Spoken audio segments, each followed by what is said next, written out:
So I just want to thank each and every one of you for coming. You're very brave. How many of you did it take courage to come to this? Okay. We understand that. We do get that. So thanks for coming. And for those of you who don't know, this is Loren Whipple, who's a bereavement facilitator from Avow Hospice. And Loren runs the Road to Acceptance Day-to-Day Coping with me, and it's out of those two groups that we felt the need to do this series of 3 to try to help you figure out that you don't have to do it all yourself, that it's normal to feel the way you feel, and please get help.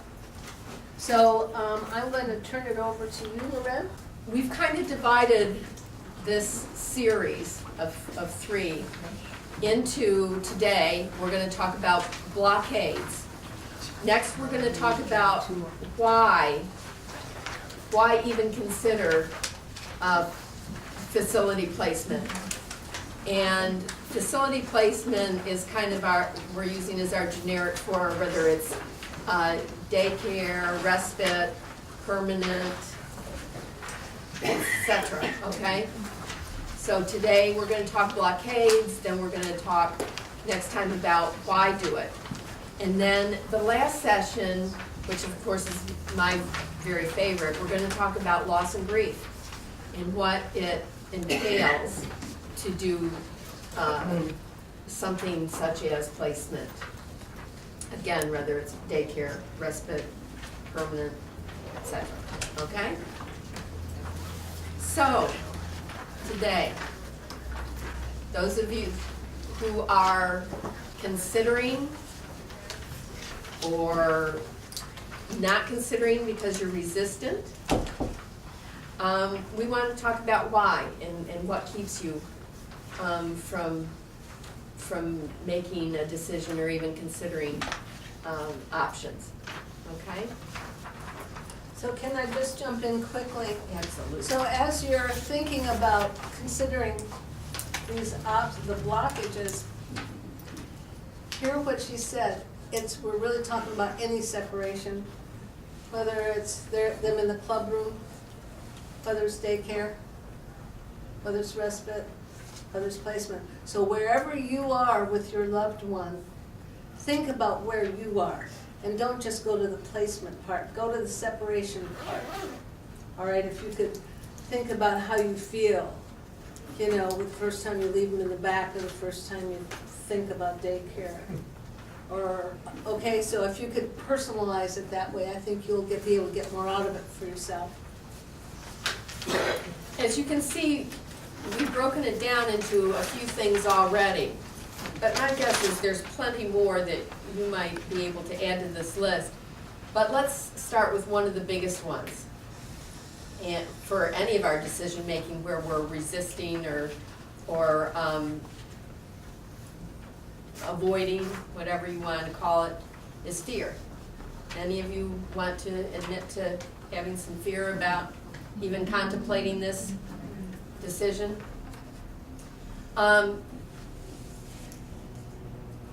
As we've said here, or let me preface this by saying that a lot of what I've written here is been through a discussion with staff here who hear you and your concerns every day. What we've heard at the groups twice a month for me and weekly, almost daily for staff. So again, and your concerns, but that one of the big things is your person's reaction. That a lot of times we're afraid of the anger or the sorrow, the fear that they may feel. Want to add to it? Fear of your person's reaction? Well, in my case, I was going to say my personal blockade is that my husband doesn't he needs placement at all. And I know, and he's very adamant about that. that's a blockade for me. And then I know if when I put him in, maybe he will be further along where he won't know what's happening. And I'm actually hopeful that would be the case, because he will fight me tooth and nails if he's still. So that's my worry and my blockade, and I know it's kind of might just be mine, because a lot of your spouses are further down the line, but it's getting harder and harder, and I don't want to place him. I promised him that I won't place him, or I'm doing the best I can. We're both doing the best we can, but that's where I'm at, and it's sad. It's sad. He's very depressed. I'm depressed. Yeah. And even with our first person, you see that a lot of these are all mixed in together. I can put them down on this nice, neat individual piece of paper, but and two-dimensional, but it's all. Impact too. So your person's reaction, you know, how they're gonna feel, think, react, etc. The family's reaction, those of you who have extended families, some of you have step families, and you're dealing with your partner's children, or somebody else, you know, extended family. Your own children. Your own children. Making the wrong decision, like picking the wrong place, worrying about it's the wrong thing to do, worried about failure, that it won't be successful, worried about the loss of the person from your household, loss of control, loss of money, the financial burden, and fear of the financial impact itself. Any more? I agree with her. With Mike, I had him in respite for 2 weeks last summer, and he hated it. I had someone bringing him out during the day, but she had to take him back at night. And his family they called me up when I was 1,500 miles away and told me that he hated me, that, you know, things that it was just horrible, because I don't have his family support. But so now that's the one thing. He'll come here, he'll go to daycare, but he said, please don't ever send me back there. And help me. And I want him to go that much further, like you're saying, even though you don't want him to, but at least if he was that much further along, then he wouldn't know. And that's a terrible thing to want to happen, but I don't, you know, sometimes at night I don't think I get through the night, you know. So it's hard. Yeah. I had the same experience with respite. My husband, I thought, was fine when he was in respite. He wasn't as upset during the time, but when he came home, he was more than upset. And he also has said he is never, ever, ever going to go back to some place like that he doesn't belong in a place like that he's not that bad, that he's actually in a position where he would need care for someone. And I don't know, you know, you don't know when they're at this stage, how long they're going to stay at this stage. And he has, you know, an anger issue.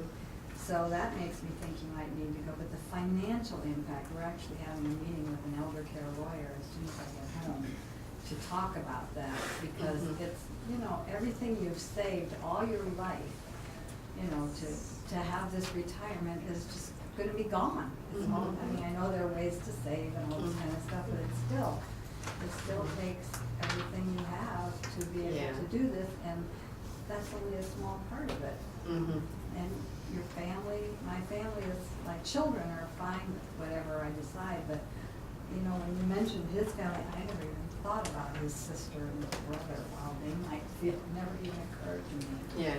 So it's really, really hard, really, really hard, and I know you know that. Yeah. So loss of retirement, the anger from your partner's reaction, the the children. Yeah, and you were saying it might not just be step families and in-laws and all that. It might be your own children. Yeah. Yeah. Anybody else? Yeah. I kind of worry about the care that they're going to receive at a facility. We had to do a rehab for a couple of weeks.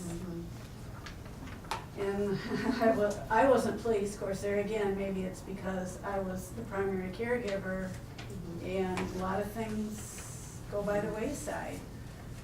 So I'm sure they're not gonna do everything that I do, and that's part of it for me.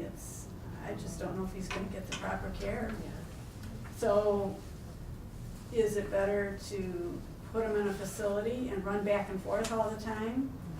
Or leave him in your home and just take care of him? You know? You raise an excellent point, you know, the responsibility you feel Mhm. to make sure that they have the best care possible. So, And I in guess- fear that they're not gonna get Right, as good a care as you can give and would give, that it's not gonna be as important as that person is to you, yeah. It's almost fear too, that if you placed, it would have to be a skilled nursing home versus an assisted living for dementia, which can look completely different. right.